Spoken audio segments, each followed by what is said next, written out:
The Secret of Machine Number 7. The bathing machine was out past the breakwater, rolling in the deep swell, with its timber door swung wide to the morning sea. Painted in flaking white across the drenched wood was the number 7. Inside, wedged against the side rail in 2 feet of sloshing gray water, was the beach's oldest attendant, dead since the small hours. A man who had read these tides for 30 years would never have entered a floating hut in the dark without a reason. What had brought him into the water at midnight, and who had set machine number 7 adrift? Hello, and welcome back to Midnight Pages. I'm David, your host, here with you from Ohio, and tonight's story is one I've been thinking about for quite a while, because at its heart, it's not really about a bathing machine at all. It's about what happens when you watch something wrong and say nothing, when you let that silence become currency and spend it, slowly, over years, until the bill finally comes due. Before we begin, I want to ask you something. Have you ever kept a secret for someone else, not because you were protecting them, but because it benefited you? Leave your answer in the comments. I read every single one, and tonight's story will give you a great deal to think about on that subject. Now, machine number 7 is floating in open water, and there's a dead man inside. Let us go and look. Chapter 1. The Tide That Would Not Turn. Whitmouth-on-Sea was, in the estimation of most people who had spent a fortnight there, exactly what a seaside resort ought to be. Neither too fashionable, nor too quiet. With a promenade of sufficient length to constitute genuine exercise, a pier of moderate ambition, 3 boarding houses of varying quality, 1 hotel of genuine respectability, and a beach from which the sea could be depended upon to come and go at the times stated in the almanac. It was the sort of place where the same families returned each summer and regarded that fact as recommendation enough, and where nothing of particular note had happened since a German mine washed up on the shingle in 1944, and was diffused by a very young sapper from Bristol who was given a civic luncheon for his trouble. The salt air smelled cleanly of bladderwrack and wet shingle, seasoned in the early afternoon by the aroma of baking tea cakes from the bakery on Cliff Road. Miss Marple arrived on the Monday of the first week of September, which was, according to her doctor, the optimal period for sea air, warm enough to be beneficial, cool enough not to be fatiguing. She carried 1 large bag, a smaller bag containing her knitting, and the particular expression of a woman who expects to find the world interesting wherever she is placed in it. Her nephew Raymond had suggested Bournemouth, but Miss Marple had a lifelong preference for places where people had time to observe their neighbors without rushing, and Whitmouth offered precisely that unhurried domestic canvas. The Lime Bay Private Hotel occupied the middle of Marine Parade, and was run with an exactitude bordering on affection by Mrs. Bessie Holt, a comfortable woman of 58 who knew everything worth knowing about Whitmouth, and a good deal more besides. She greeted Miss Marple at the door, took her bag, showed her to a room overlooking the promenade, and had the kettle boiling before Miss Marple had unpacked her cardigan. The view from the window was pleasant. The wide arc of the bay, the promenade below with its striped windbreaks, and its families and its determined walkers, and at the far end of the beach, a line of bathing machines in cheerful primary colors, ranging from number 1 nearest the promenade steps to number 112 at the far end near the breakwater. They stood at the water line like a small obedient herd, each with its number painted in white on the door, and its little steps let down into the shingle. "Bit of an institution, are they?" Miss Marple said, looking at them with the mild curiosity she brought to most things. Mrs. Holt, who had come to see whether the room suited, stood at her shoulder for a moment. "Old Tuke's machines," she said. "He's been here longer than anyone. Knows every current and every pebble on this beach, does Albert Tuke. The children call him the Machine Man." She said it with the fond, slightly exasperated affection one reserves for fixtures that are both indispensable and occasionally obstinate. Miss Marple noted the name. She noted also on her afternoon walk along the promenade the machine man himself, a wiry, salt-weathered figure of 68 or so, moving along the line of machines, with the unhurried efficiency of a man entirely at home in his work.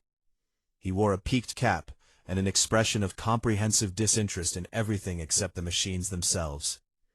There was something about the way Tuke inhabited the beach that struck her as worth thinking about later.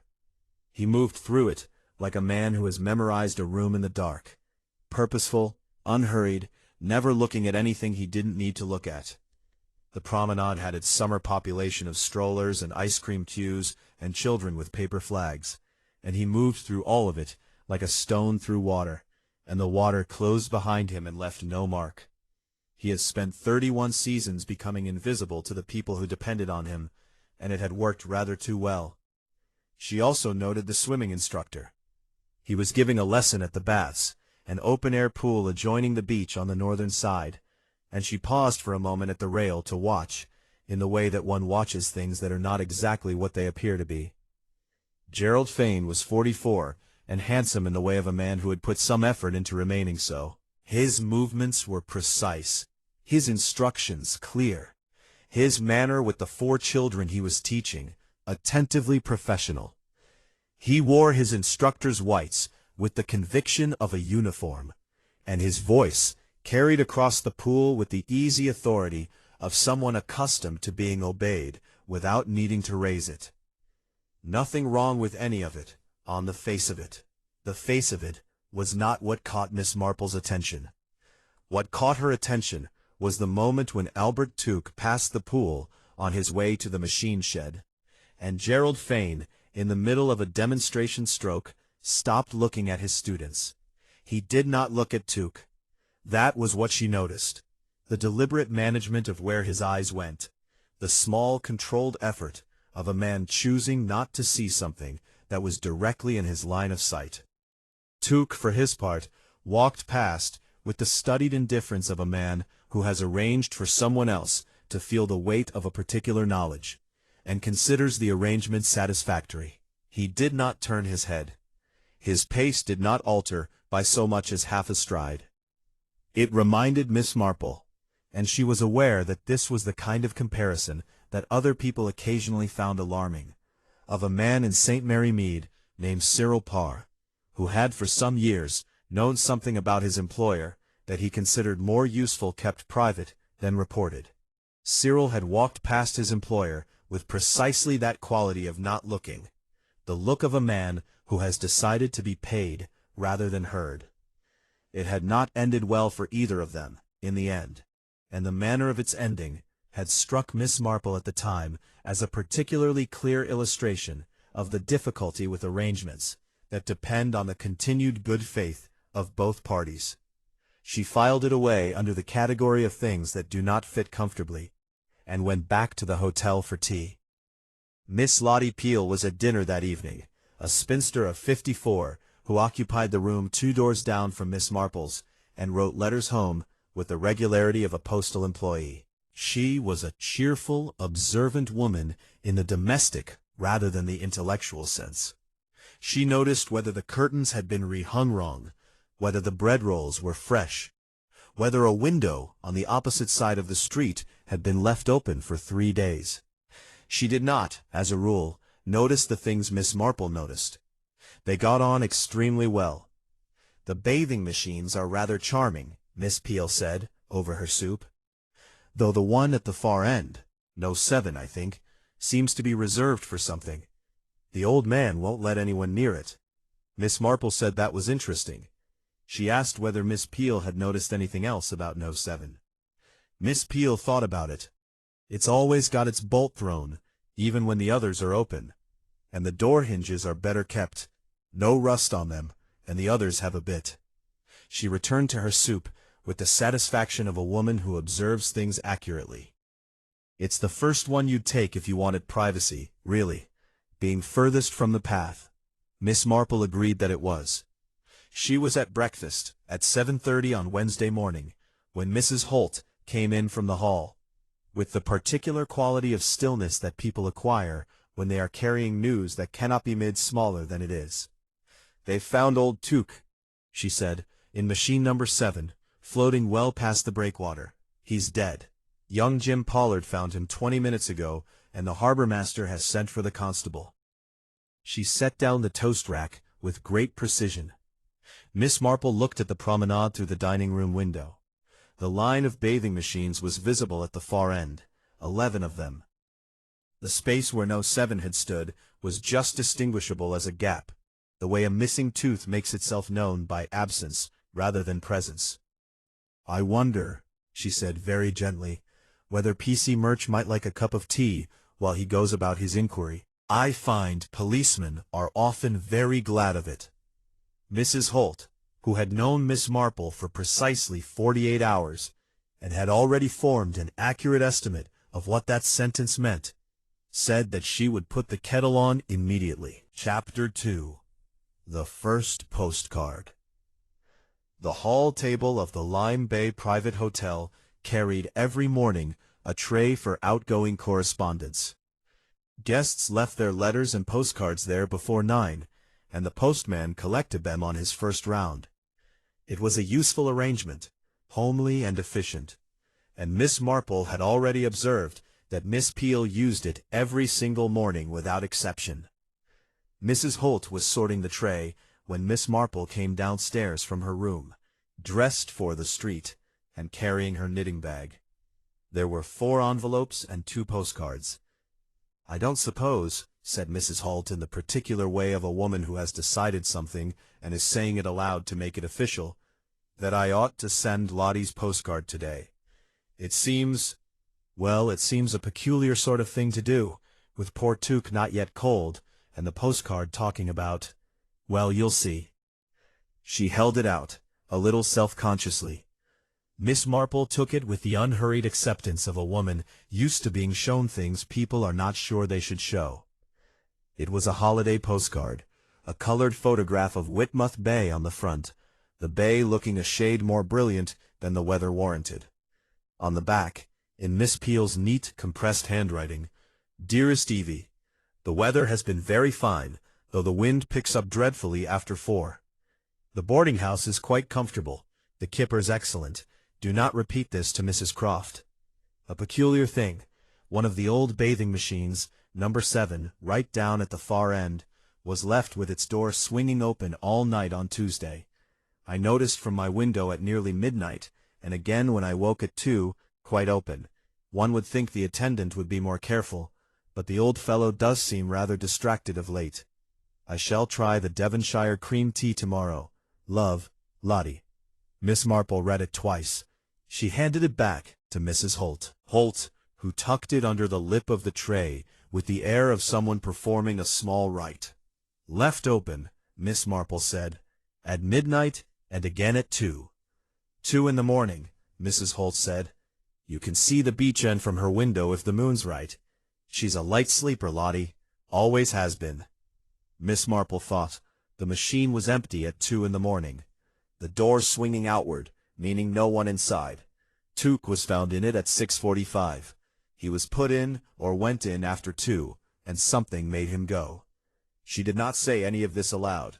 She asked instead whether P.C. Murch had arrived, and on being told he was in the small sitting-room, she went through with her knitting in a pleasant expression, and made herself so unremarkably useful to the inquiry that P.C. Murch, a conscientious young man of 38, with the look of someone whose area had never previously required him to think about bathing machines at all, came away from the conversation feeling that he had conducted it rather well. What he had actually done was tell Miss Marple everything he knew.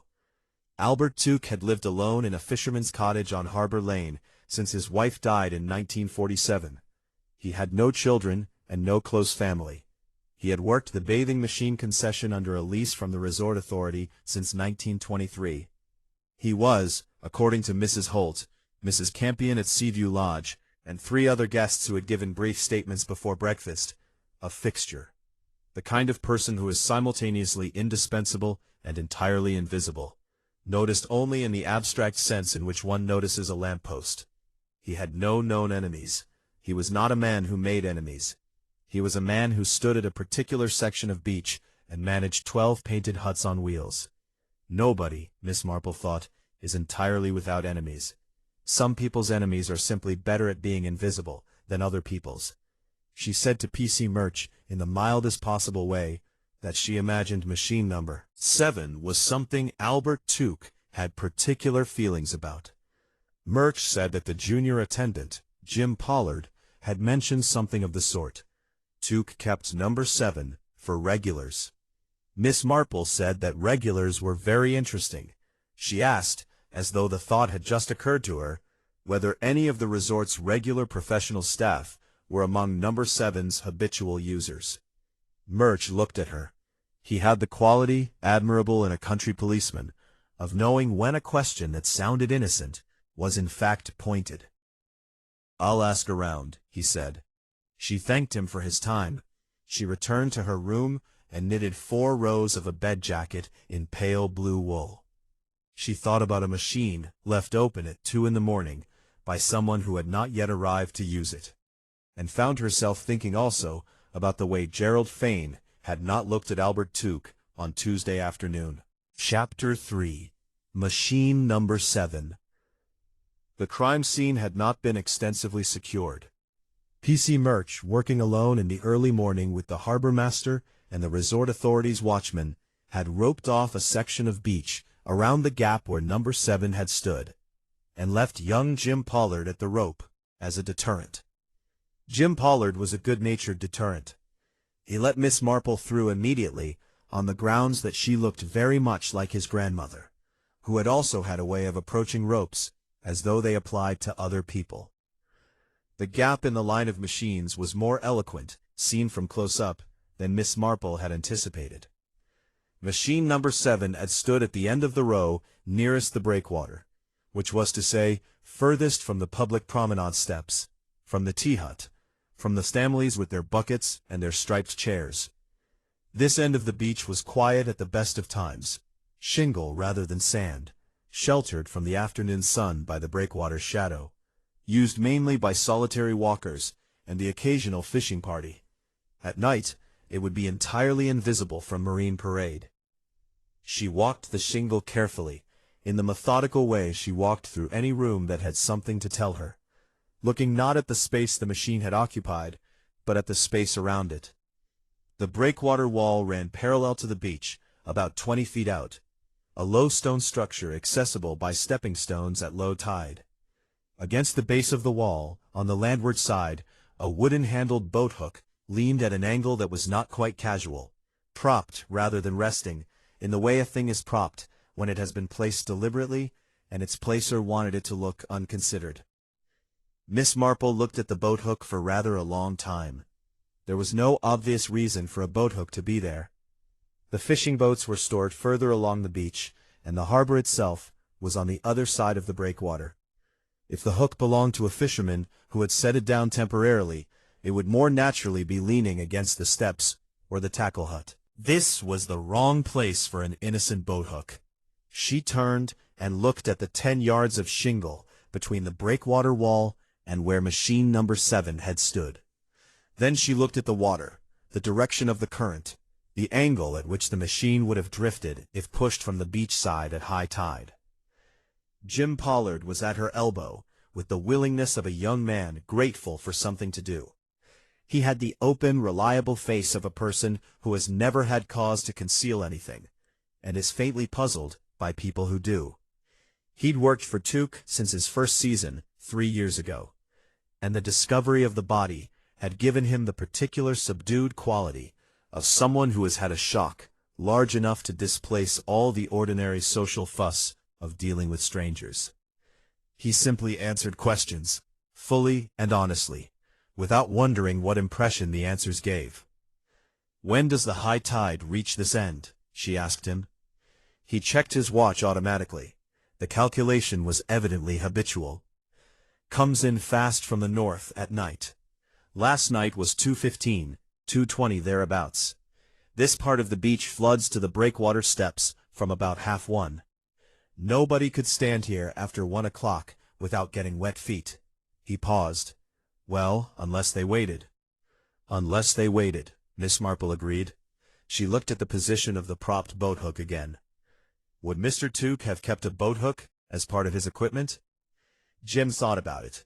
He had a long-handled pusher for moving the machines, iron-tipped, to keep off the machine wheels, not the same as a boathook. He kept his equipment in the shed. He nodded toward a small timber shed at the near end of the machine row.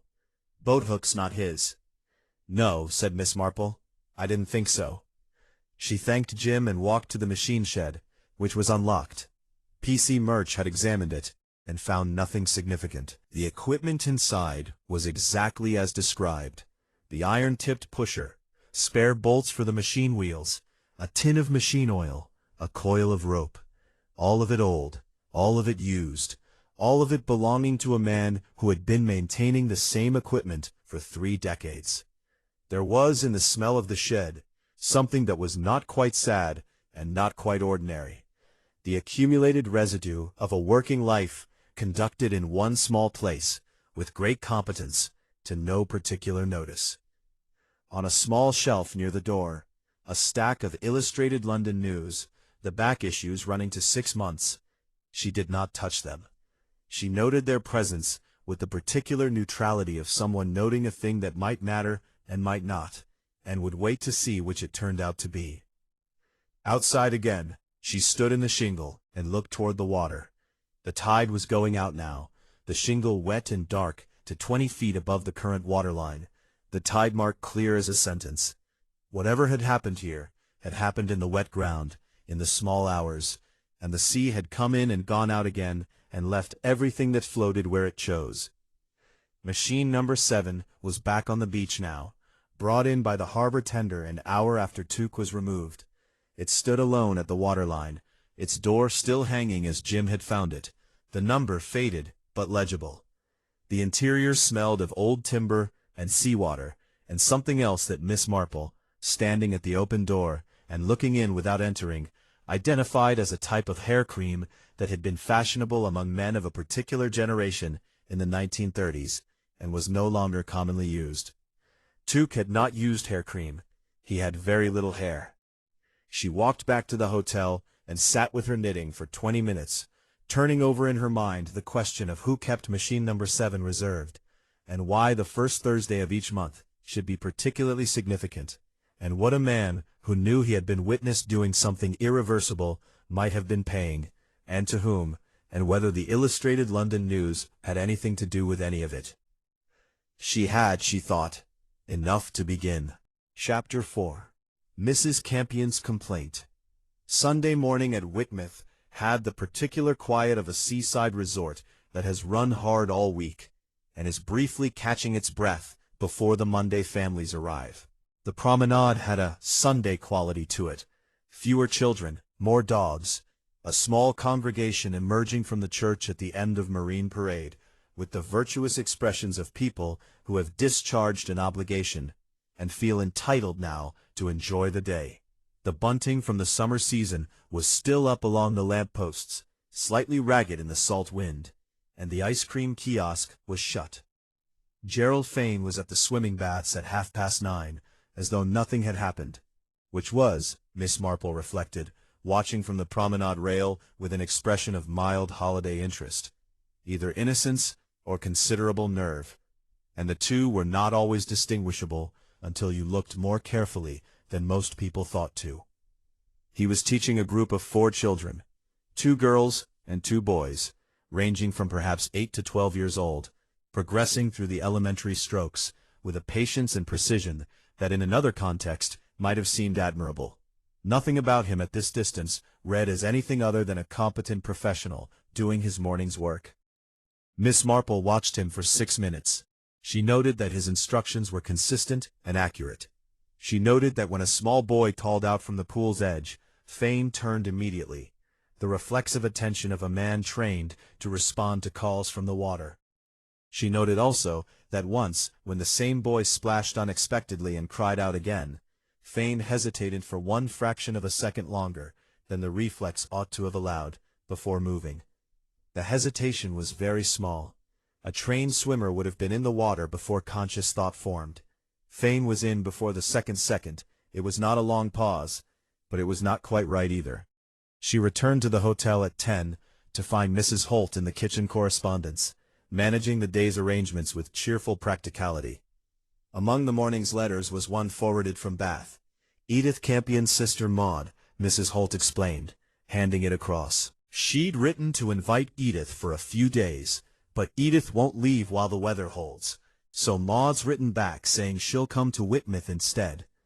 But she enclosed the postcard Edith sent last week, because she thought the children's bit might amuse us. Edith always stays at Seaview Lodge. We've known the family years. She won't mind me showing you. The postcard was, as Mrs. Holt said, typically Edith Campion, a compressed, precise account of minor grievances, delivered with the authority of a woman accustomed to being right about soup temperature. Dearest Maud, the Seaview Lodge is adequate, though they serve the soup lukewarm, and I have said so. The beach is pleasant if one doesn't require conversation. The swimming instructor, a Mr. Fane, rather too handsome for his own good, was pointed out to me by Mrs. Whitmore as the best in the county. I observed him on Thursday, giving a lesson to the Hargreaves children, and he was entirely elsewhere in his mind, missed a child's cry for a full 10 seconds, which I find inexcusable in a swimming instructor. I said so to Mrs. Whitmore, who was not interested. Whitmouth is very much as I remembered. Your sister, Edith. Thursday, Miss Marple thought, 4 days before the murder, if the murder had been committed in the small hours of Thursday morning. She set the postcard down and asked Mrs. Holt, as though the thought were conversational, whether she knew anything about the qualification certificate displayed in the bath's office window. Mrs. Holt did not.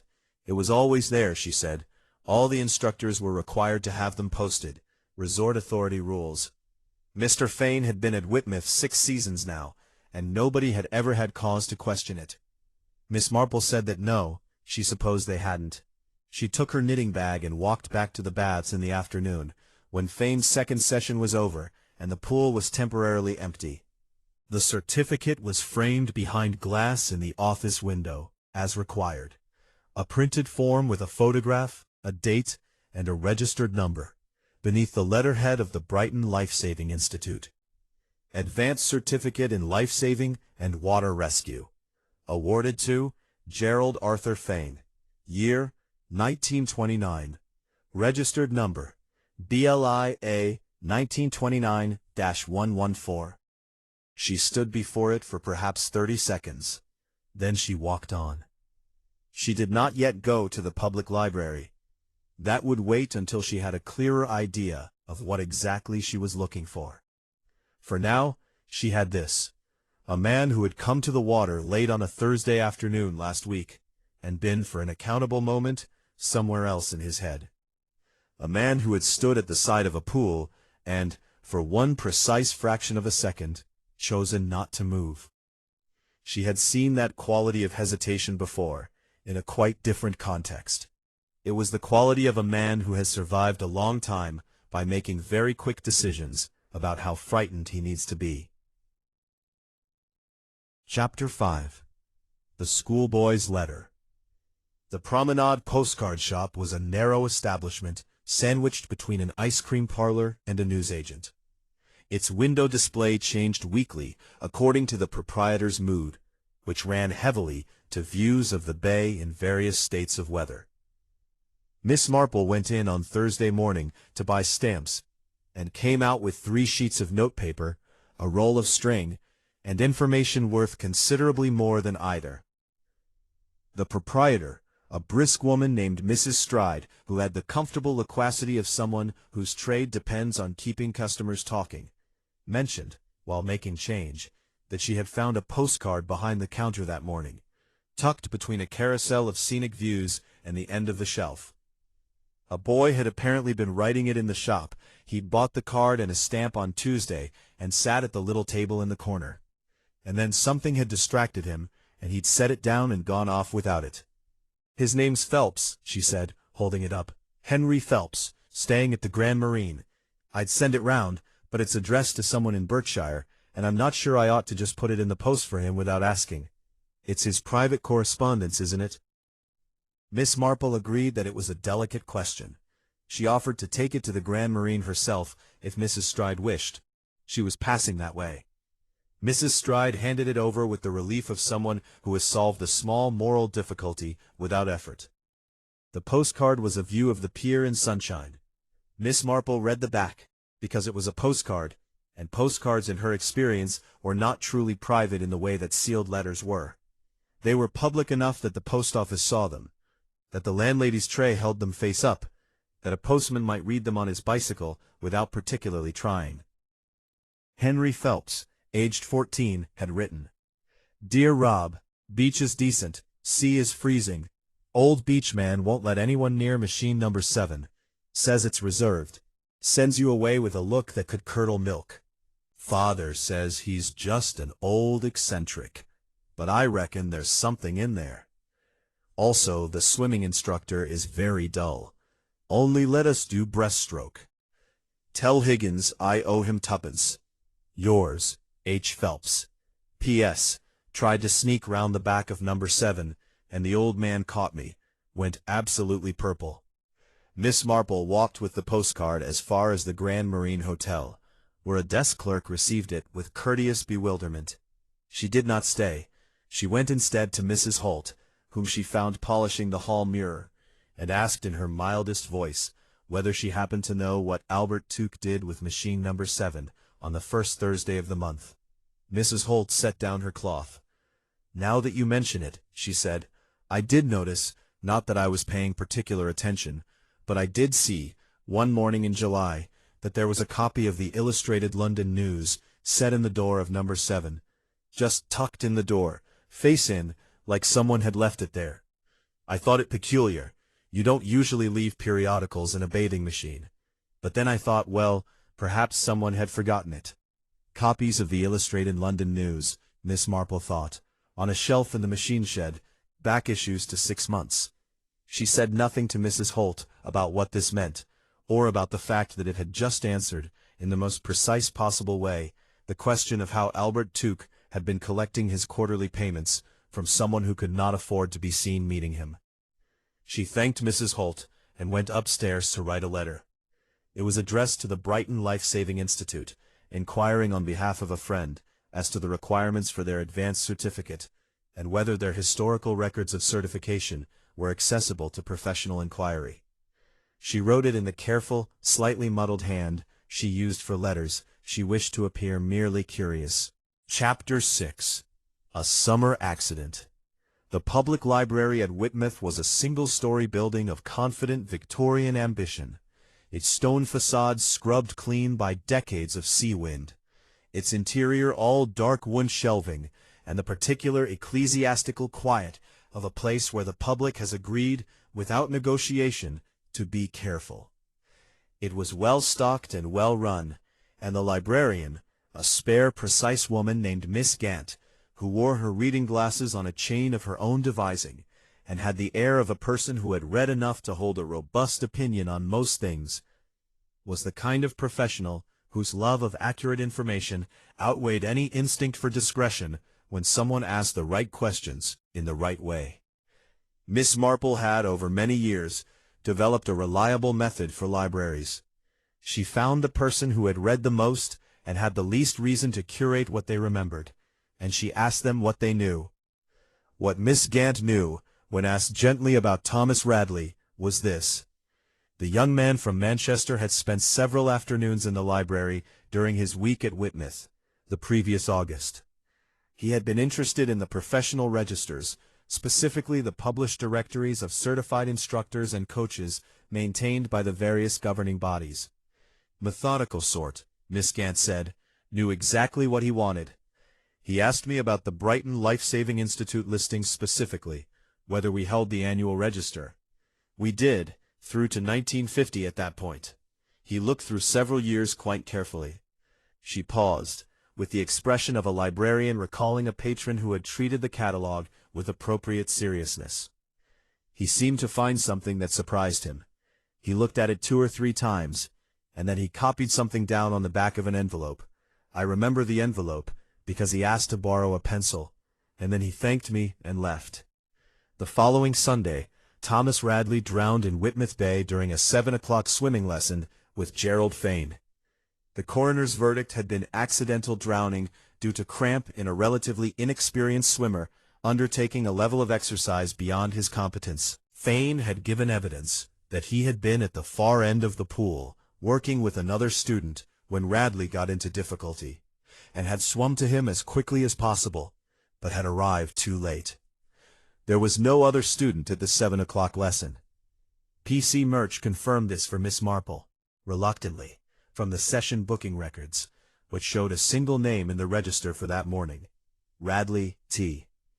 This meant that Fane's evidence at the inquest, that he had been attending another student, was a lie, a detail that had apparently not been cross-referenced against the booking records, either because nobody thought to ask, or because the session register was not submitted to the inquiry. Miss Marple said nothing to Murch about the significance of this. She had a settled preference for knowing things before other people knew that she knew them. She thanked him pleasantly, and walked along the seafront for 20 minutes in the September afternoon, thinking. She thought about a young man who wrote things down on the back of an envelope. An accountant's clerk, methodical by training, who had gone to a library and found a number that was wrong and had copied it out because he intended to do something with the information. He had then gone directly to the person it concerned, which showed either great courage or an imperfect appreciation of the kind of person who forges professional certificates. Miss Marple asked P.C. Murch whether Albert Tuke had given evidence at the inquest. He had not. He had not been called. She thought because no one knew he had seen anything, and because Tuke, seeing what he had seen, had calculated, in the way that some people do calculate, without malice but with perfect cold accuracy, what the knowledge was worth. He had seen a man choose not to act, and he had weighed the value of his having seen this, and he had gone into business on the strength of it. Not a good man. Not a cruel man either, particularly. Simply a man who had been overlooked for 31 years, and had decided, when the opportunity arose, that overlooked people were entitled to some form of compensation. The September light was doing what it does at the seaside when summer is nearly over. Slanting low across the shingle, turning the wet sand a shade of pale copper that has no exact name, illuminating the undersides of the clouds from beneath in a way that makes the whole sky look briefly attentive. Miss Marple stood at the water's edge for a moment and watched it, and thought about Thomas Radley, who had been 27 and had written something down on an envelope and had not gone home from his holiday. That evening she wrote 2 letters. The first was to a solicitor of her acquaintance in London, asking whether he knew anything about maritime inquiries and the formal procedures for having one reopened. She wrote it in a different hand, her usual one. She also visited Mrs. Agnes Radley by letter, having obtained her address in Manchester from the resort's season ticket register, where Thomas Radley had enrolled for his swimming lesson series. She wrote asking whether Mrs. Radley would be willing to share her recollections of the period following her son's death. She added, gently, that she had found a detail in the records she thought might be of significance to Mrs. Radley, though she was not yet in a position to say more. What Mrs. Holt mentioned, over supper, not about the letter which Miss Marple had not mentioned, but about the general subject, because Whitmouth was a small enough place that last summer was still sometimes discussed, was that Agnes Radley had written to the Whitmouth Baths Committee twice in the months after Thomas's death, asking whether her son's cry for help had been heard by anyone on the beach. The letters had been forwarded to the resort authority and never answered. She had wondered, said Mrs. Holt, whether anyone should have answered them. Miss Marple said that in her experience, the letters that should have been answered always were the ones that weren't. She said it without emphasis, looking at her knitting, and Mrs. Holt thought about it for the rest of the evening. Chapter 7. The Trevithick Question. The question of Edgar Trevithick arose, as such questions often do, from the oblique angle of a conversation that was ostensibly about something else. P.C. Murch stopped Miss Marple on the promenade on Friday morning. He had developed, in 3 days, the habit of stopping Miss Marple on the promenade, though he was not entirely sure when this had become his procedure, to mention that the night porter at the Grand Marine Hotel had made a statement. The night porter, a Mr. Biggs who had held the position for 11 years and was notably vigilant, had reported that on Wednesday night, the night of the murder, the hotel's manager, Mr. Edgar Trevithick, had returned to the building at approximately 1 o'clock in the morning. This was not in itself unusual. Murch had established that Trevithick was a conscientious manager who sometimes worked late over his accounts, except that Trevithick, when asked where he had been, said he had been in his office all evening and had not gone out. The discrepancy between this statement and the night porter's observation was, Murch said, potentially significant. Miss Marple agreed that it was potentially significant. She asked, in the mildest way, whether Murch had examined Trevithick's office. Murch had. He had found one desk drawer locked, which Trevithick had declined to open on the grounds that it contained private financial correspondence relating to the hotel's accounts. Trevithick was, by all accounts, an efficient and respectable manager who had been at the Grand Marine for 7 years and had an excellent reputation with the resort authority. Miss Marple said that she happened to know that a room had become available at the Grand Marine's conservatory tea room that afternoon, and that she had been meaning to try their scones. She said it with the benign irrelevance of a woman who has thought of something pleasant and mentioned it. Murch, who by now understood this particular register, made no comment. The conservatory tea room was pleasant and well situated. It looked out over both the front garden and at an angle the Marine Parade itself. Edgar Trevithick was visible through the internal glass doors, moving between the dining room and the kitchen passage with the quiet efficiency of a man who regards a hotel as a living organism requiring constant attention. He was 52, a widower of 4 years' standing, with a composed, watchful manner, and the kind of face that presents well at first acquaintance, and offers little further on second or third. Miss Marple had tea and 1 scone, and observed Edgar Trevithick for 40 minutes. The scone was, objectively, very good, a proper Devonshire sort, with the correct degree of crumble. She made a note to mention it to Mrs. Holt, who had been dismissive of the Grand Marine's baking, on grounds Miss Marple now considered unfounded. She observed in particular the moment when the hotel's dining-room doors opened, and Mrs. Doris Hargreaves entered with her 2 children. Trevithick's face underwent a change of expression that was not the expression of a hotel manager observing a guest. It was briefer than that, suppressed before it had time to form, but it was there, and it was the involuntary alteration of a man whose attention has been arrested by a particular person before his professional manner has had time to intervene. Mrs. Hargreaves, for her part, settled her children at a table near the window, and did not look toward the kitchen passage. The studied nature of the non-look told Miss Marple everything she needed to know about how practiced it had become. She finished her tea and walked out through the garden. A man protecting a private matter, she thought, not a criminal one. The distinction was not always immediately apparent, but in her experience it was nearly always real. Guilt of the serious kind had a quality of enclosure. It was turned inward, fixed, radiating from a specific point. What she had seen in Trevithick was the opposite, a man who was being very careful about something that existed outside himself, somewhere beyond the wall of his controlled manner, in the direction of a particular woman's table.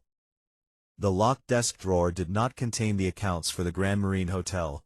She was fairly confident of that. Chapter 8. High Water.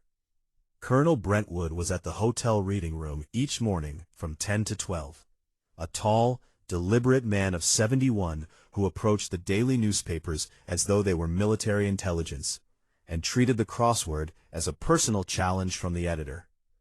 He had come to Whitmouth on doctor's orders, had arranged his room to his satisfaction on the first morning, and had thereafter behaved as though the sea air were simply a scheduled duty he was attending to with his customary efficiency. His demeanor was that of a man who has transferred his command from a larger theater to a smaller one, and finds the smaller one perfectly adequate. He accepted a cup of tea from Miss Marple with the dignity of a man accustomed to having things done properly, and grateful, in a contained way, that they were. They had a way of talking, she and the colonel, that suited them both. He said what he had observed, she asked about what she had not, and neither party wasted words on the padding that passes for conversation in most social situations. He had, she thought, the quality of mind that comes from a long training in the importance of accurate report, the understanding that an inaccurate observation is more dangerous than no observation at all, because you act on it. His daughter Clara had written from Surrey in response to his last postcard, and had forwarded the postcard itself back. This was apparently a family habit, a form of record-keeping, along with her letter.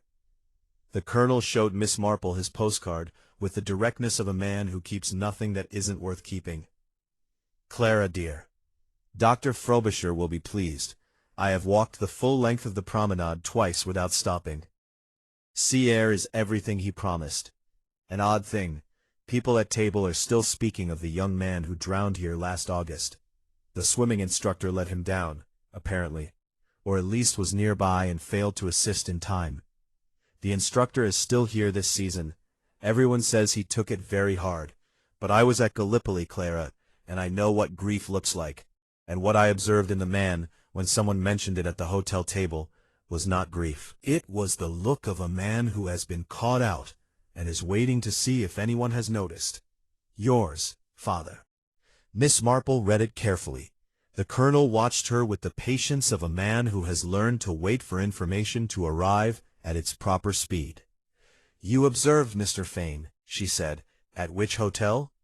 The Grand Marine. He dines there occasionally, well regarded, you know, the instructors from the baths. They're considered part of the resort's professional community. He paused.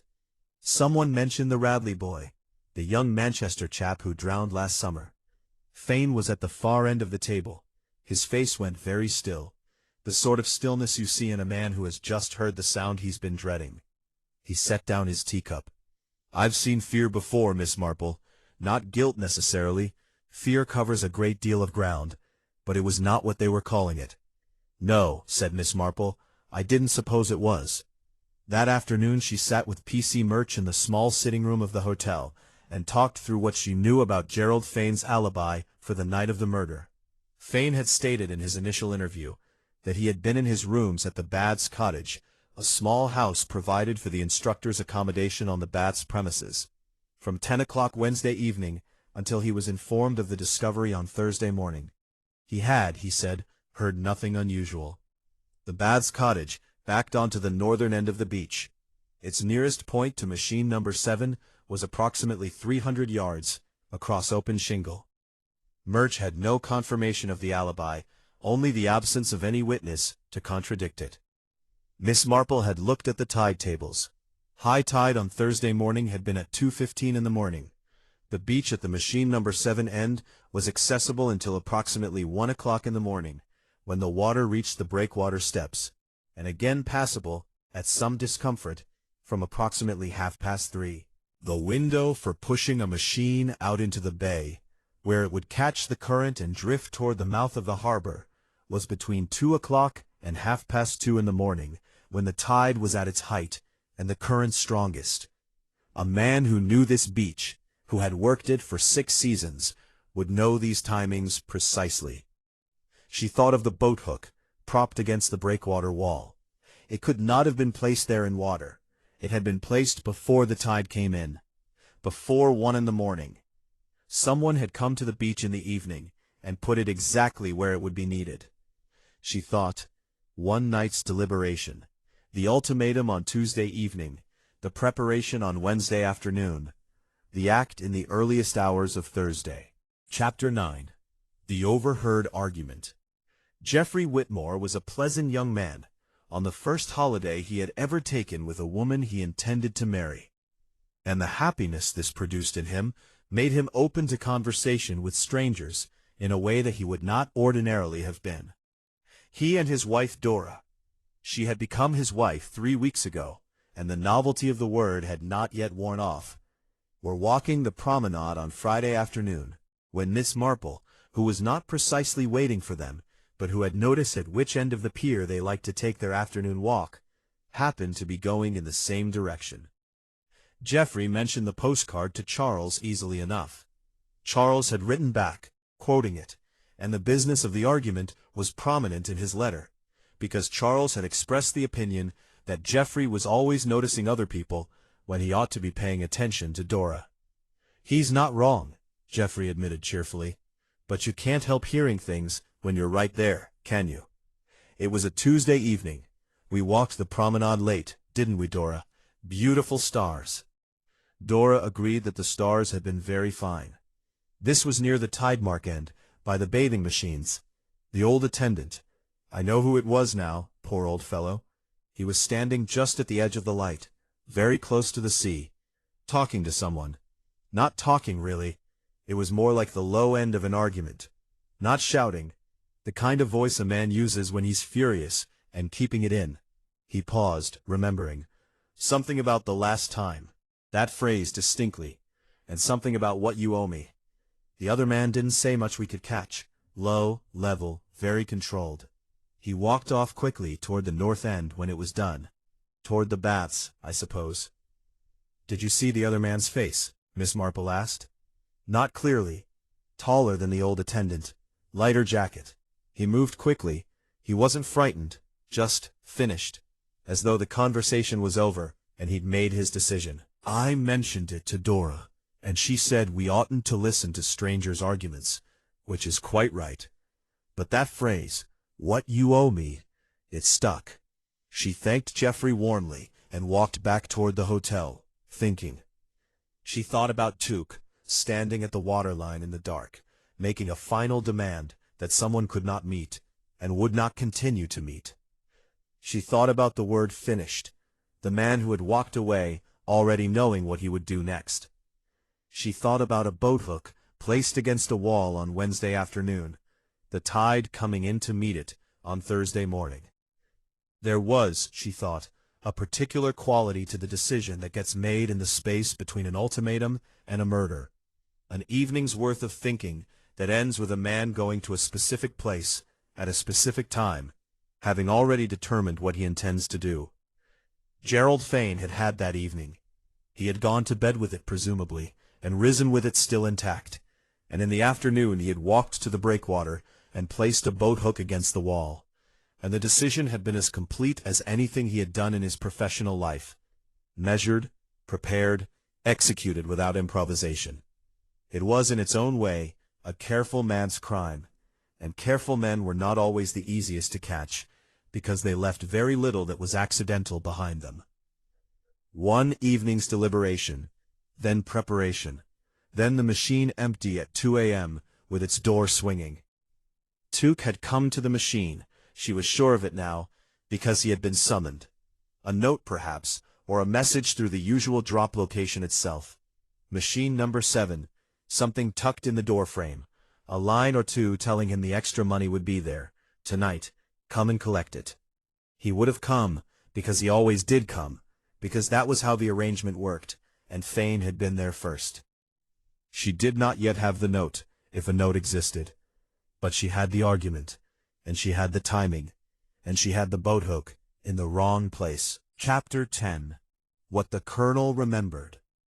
Mrs. Doris Hargreaves was a solicitor's wife from Taunton, and she was, Miss Marple thought, a considerably more interesting person than her situation suggested she had been encouraged to become. She had the eyes of someone who observed the world with precision, and the manner of someone who had been taught to present those observations diplomatically, which is to say, sometimes not at all. The 6th postcard had come to Miss Marple's attention via an oblique route. Mrs. Holt had mentioned in passing that she'd seen Mrs. Hargreaves posting a card to a friend in Taunton the previous week. Mrs. Hargreaves, when asked whether she'd be willing to show it, looked very briefly startled, then recovered her composure with a smoothness that told Miss Marple the recovery was practiced. "Of course," she said, "there's nothing in it at all. Agnes, I must say Whitmouth is rather prettier than I expected. Edgar, that is Mr. Trevithick, the hotel manager, is most attentive about the arrangements. I happened to see him going out to the pillar box at nearly 11 on Thursday night. So conscientious, one imagines, always some hotel matter to attend to. The weather has been very settled. The children are well. I do not think I shall write again before Friday. Your Doris. Miss Marple read the postcard and returned it with a pleasant smile.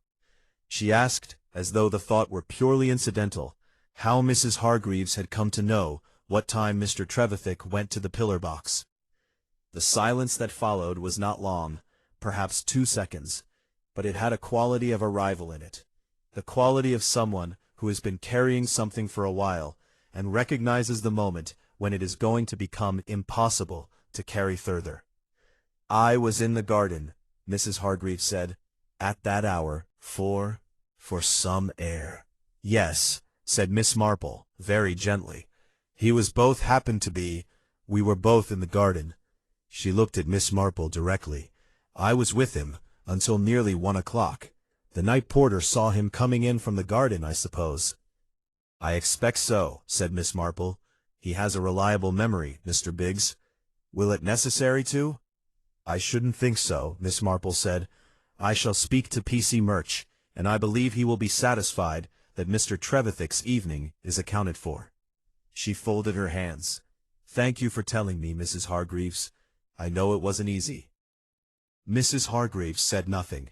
She looked out at the sea, which was brilliant in the afternoon light, entirely indifferent to the difficulties of the people on its shore. Trevithick cleared. Miss Marple returned to the hotel and sat for a while in the small sitting-room with her knitting, reviewing what she now knew. The postcard about Trevithick had looked on first reading like a clue pointing toward a guilty man. On closer reading, it had pointed in the opposite direction. Mrs. Hargreaves knew the precise time of Trevithick's errand, because she had been there. The detail that made him look suspicious was the detail that cleared him. An attentive reader of postcards could have seen it. She thought of the other postcards. She laid them out in her mind like a hand of cards. Lottie Peel. The machine open at midnight and at 2. The machine empty at 2. Henry Phelps. The machine reserved regularly. Edith Campion. Fane distracted on Thursday, the day Tuke issued his final ultimatum. Arnold Brentwood. Fane's reaction to Thomas Radley's name was not grief. It was the look of a man waiting to be caught. Geoffrey Whitmore. The argument at the tide mark. What you owe me. Tuesday evening. The man walking off toward the baths. Doris Hargreaves. The red herring now cleared. What she did not have, direct evidence. What she had was a structure so consistent that it had the inevitability of a thing that had actually happened. And one detail she had been saving, which was the Brighton Life-Saving Institute's register, which she intended to visit in the morning. She did not go to the library the following morning. The library came to her, in the form of a reply to her letter, delivered in the Friday Post, from a Mr. Corfield of the Brighton Life-Saving Institute, who confirmed that while they did not generally open their registers to public inquiry, he was able to confirm, in response to her specific question, that no advance certificate numbered BLIA 1929/114 had been issued in that year. The number was not in sequence with those actually assigned in 1929. The Institute would welcome further inquiry from any official body with authority to pursue the matter. She placed the letter carefully in her cardigan pocket. Chapter 11. Miss Peel's Small Detail. Miss Peel was having difficulty sleeping, which she attributed in equal measure to the sea air, the excitement of the week, and the kippers. She was a patient insomniac, had been for 20 years, and had developed the philosophical acceptance of a woman who regards 2 in the morning as simply another hour in which she happens to be awake. She had seen the bathing machine door on Tuesday night. Miss Marple asked her, over afternoon tea on Saturday, to describe what she had seen in as much detail as she could manage, not the impression of it, but the specific physical arrangement. Miss Peel was good at specifics. The door, she said, was swinging outward. You understand, not pushed in as it would be if someone were inside and had pushed it from the interior. Swinging outward, which means the machine was empty, and the wind was moving the unlatched door. I noticed it at midnight and at 2. At 2 it was in exactly the same position as at midnight, the same arc of swing, approximately. If someone had gone in between and come out again, I think the door would have been at a different angle. Empty at midnight, Miss Marple said. Empty at 2. Empty from my window, yes. I wouldn't see someone crouching against the far wall, if the machine were oriented, but number 7, at that end of the line, faces the sea, and the door faces landward. If you're looking from my window, you can see directly in. What time did you fall asleep? I didn't look at the clock again after 2. I may have been asleep by past. The machine was empty at 2 o'clock. Albert Tuke was in it when found at 6:45. The murder had happened between 2 and 6:45, most likely between 2:15, high tide, and 3, when the tide had receded enough to make pushing possible. This was consistent with the machine's position when found. It had drifted on the high tide current, which ran strongly from 2 to 3, and then been carried less quickly as the tide turned. Miss Marple thought Tuke had come to the machine between 2 and 2:15. He had come in from the seaside. Waiting, as Jim Pollard had suggested, was the only way to approach from the north after 1 o'clock. Fame had been there already, waiting inside or alongside. He had used the boat hook, placed earlier that afternoon, and then used the incoming tide to take the machine out. He had waded back through the retreating water in the dark. She had the method. She had the motive. She had the postcards. She had the letter from Brighton. She had, she thought, quite enough. She asked P.C. Murch that same Saturday afternoon whether he would be available on Sunday morning.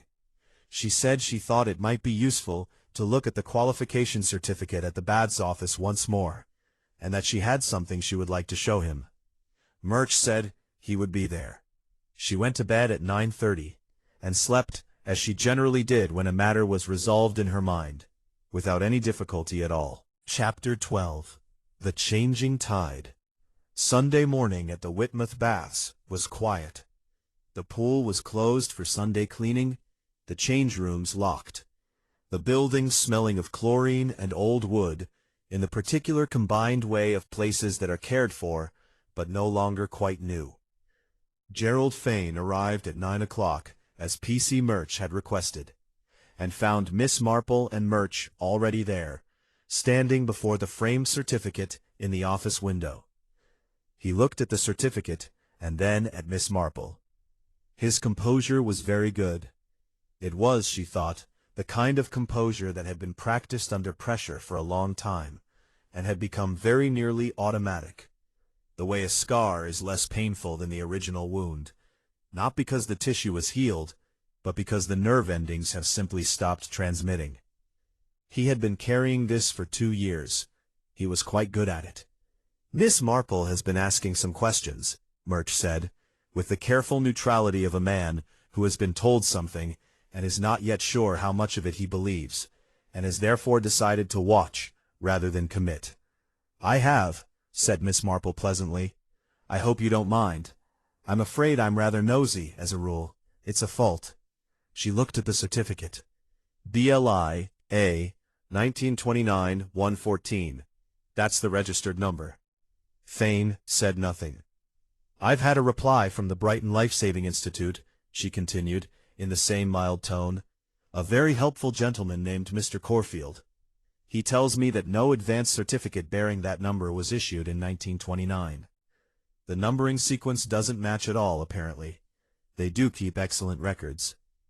The composure did not break then. It bent, in the way that very carefully maintained things bend before they break. A slight alteration in the quality of Fane's stillness, a change in the room's atmospheric pressure that you would not have noticed if you hadn't been watching for it. What you'll have known, Miss Marple went on, and her voice remained light, conversational, carrying no particular charge, is that Thomas Radley found the same thing. He was a methodical young man who spent his afternoons at the public library, and he looked at the annual registers of the Brighton Life-Saving Institute. And he found that the certificate on this notice board had a number that belonged to no certificate actually issued. He told you so, privately, on the Saturday before he died, and on the Sunday morning, at 7 o'clock, during what was recorded as an advanced swimming lesson, though he was the only student booked that morning, Thomas Radley drowned. P.C. Murch's expression had changed during this recital. He was not moving. He was, Miss Marple thought, doing what good policemen do, listening. Albert Tuke, she continued, opened machine number 7 that Sunday morning, earlier than usual, because he'd left something in it the night before. And he saw what happened. He didn't shout. He was a pragmatic man, Albert Tuke, and he didn't go to the police, because what he saw could be described in 2 ways, and only one of those ways would be provable, and he calculated that the other thing it could be, a private knowledge, the exclusive knowledge of a witness, was worth considerably more than a report to P.C. Murch. She paused. He was right, in a purely commercial sense, for 2 years.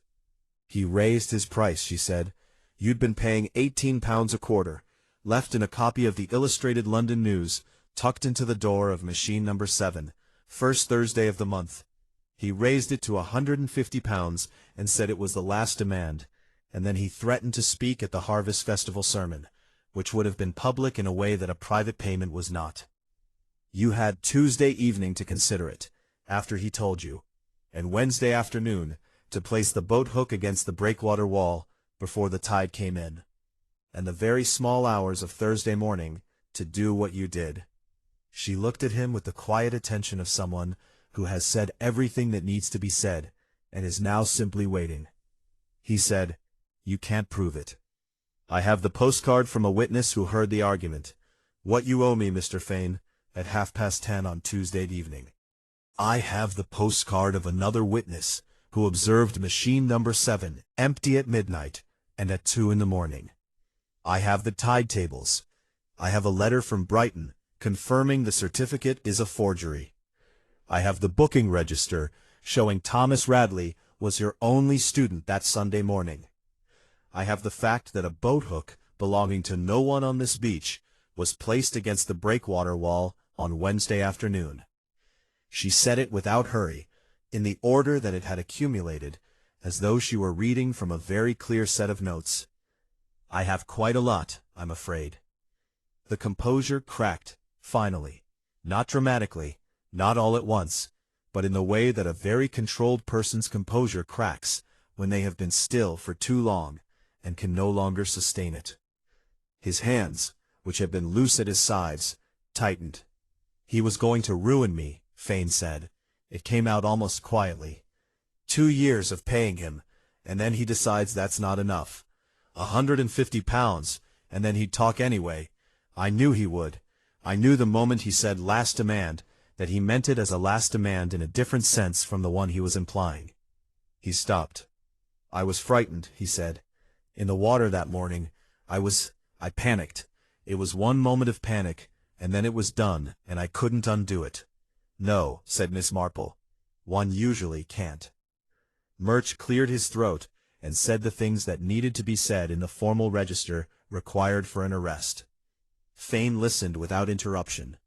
He was in the end a man who had always known this moment would come, had been living in anticipation of it for 2 years, and its arrival seemed to produce in him something that was almost, if not quite, relief. Miss Marple stayed while Murch made his telephone call to the station. She looked out of the back's office window at the beach, where the bathing machines stood in their line in the early morning. The 11 remaining ones, quiet and slightly absurd in the flat September light, bright as toys. She thought about Thomas Radley, who had been 27 and methodical, and had gone to the library for pleasure, and had found something he should perhaps have known enough not to mention to the person it concerned. She thought about the kind of bravery that consists of saying the uncomfortable true thing to the wrong person's face, and about how it is both admirable and sometimes very expensive. She thought about Albert Tuke, who had seen what happened and said nothing, and had instead converted the seeing into money, and had spent 2 years extracting that money with the measured patience of a man who knows a thing is worth exactly what the other person cannot afford to let it become public. Not a good man, perhaps, but not a man who had deserved to end his 31 years in a floating machine on a September morning, because someone had run out of both money and options simultaneously. Two things, she thought, that should not run out at the same time. The tide was coming in.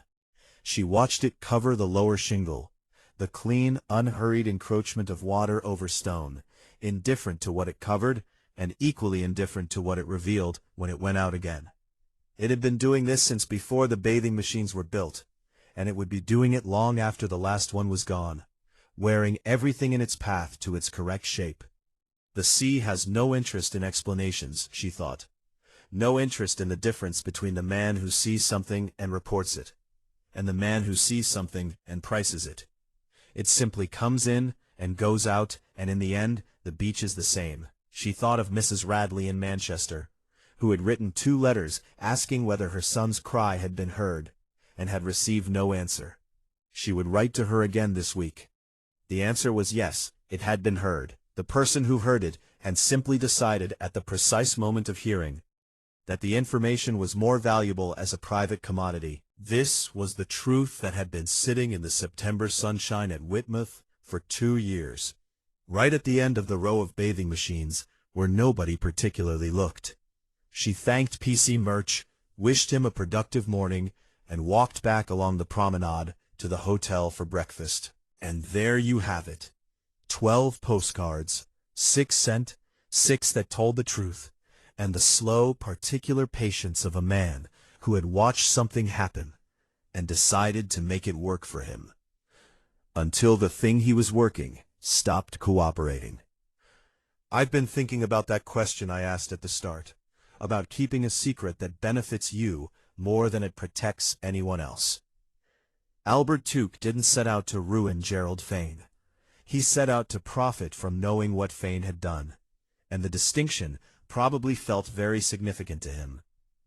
But I think there's a point in that arrangement where the distinction stops mattering, where the knowing and the silence and the quarterly envelopes have made you as much a part of the wrong as the person you're watching. Thomas Radley's family never got a letter. The session booking register sat in a filing cabinet, and a bathing machine went out on the tide because a man who witnessed a murder found it more convenient to sell that fact than to report it. That question is still in the comments, waiting for you. I'd genuinely love to know what you think. Has a secret ever changed shape on you, started as one thing and become something harder to put down? Tell me there. If Midnight Pages is where you come when you want a story that takes its time, that earns its ending, and that treats you as someone worth the journey, I'm very glad it is. Subscribe if you haven't already, and the next story will find you when it's ready. This is David. Good night from Ohio. May what you know about other people never become the most expensive thing you own.